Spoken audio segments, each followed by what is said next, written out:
साखर माझ्या वडिलांना सुसाईड केले, कारण डेप्युटी CEO सूर्यकांत भुजबळ आणि विस्तार अधिकारी अक्षय शेंडगे हे सतत त्यांना त्रास देत होते, पैशांची मागणी करत होते आणि अजून काय पैशाची मागणी करत होते, विना काय नोकरीवरून काढून टाकलं असं धमकी पण देत होते, अशी लय धमकी देत होते. मग त्यांना ते त्रास तणावात राहून पप्पाने आत्महत्या केली.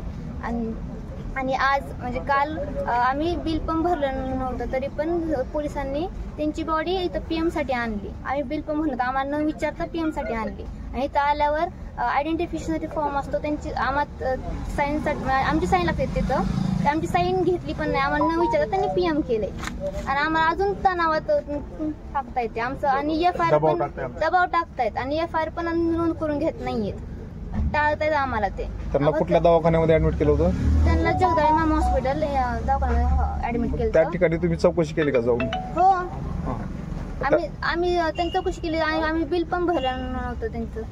आणि त्यांना रात्री किती वाजता आणलं इकडे PM साठी? 3 वाजता आणलं होतं. मग तुम्ही हॉस्पिटलला विचारलं का तुम्ही कसं काय ताब्यात दिलं म्हणून त्यांच्या?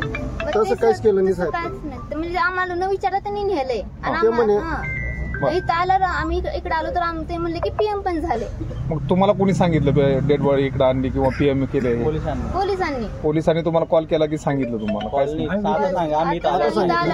सांगितलं त्यांनी. म्हणजे आतापर्यंत तुम्हाला काहीच माहिती नव्हतं? आम्ही आलो नाही साहेब, दवाखान्याचे बिलच भरलं आणि त्यांनी डेड बॉडी.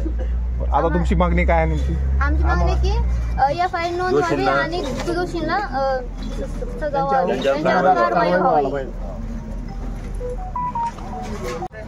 मी गोरख बिवापोडी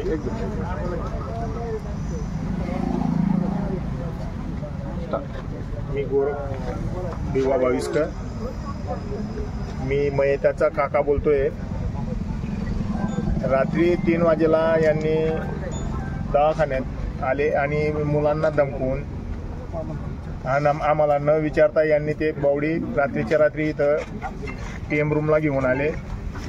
पोलीस प्रशासन आणि त्या मुलांना व्यंगाड काहीतरी बोलत होते.